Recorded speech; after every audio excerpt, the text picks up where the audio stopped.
Mokgatlo wa NFP o re bahlankedi ba tshireletso ya mmuso ba sonela ke go dula ba ntšhitše mahlo dinameng mo nakong ya dikgetho tša mebušoselegae gore go fedišwe le go thibela dipolaano tšeo di hlohloletšwago ke sepolotiki ka nageng. Mokgatlo bo bua o etša dikgetho ka masepaleng kgoparara wa eThekwini.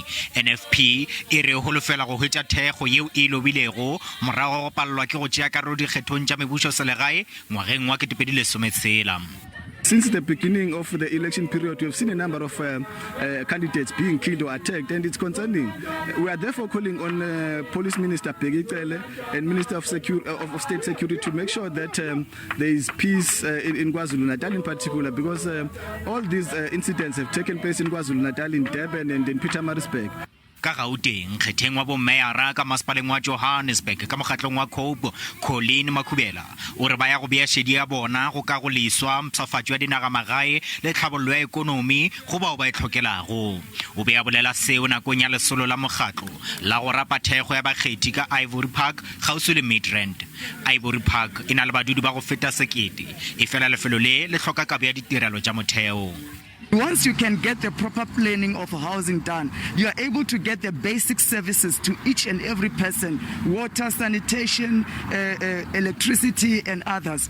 And we believe that because people were left on their own to invade the land, nobody was really assisting our people to be organized properly, to have decent housing.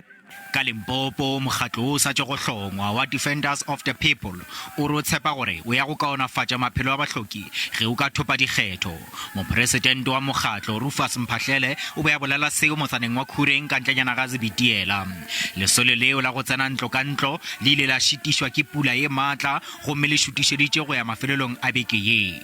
Setšhaba sa mo a gona motho a ba lebeletšeng ka taba tša di-services ga ba ba fe ditirelo ga gona ditsela mo ke gale ba lla ba dia di-protest ba nyaka ditsela a gona motho a ba elang tlhoko ka baka la gore bano ba šomiša fela ka nako la dikgetho ge ba bua dikgethong ba ba ragela kua kgakala.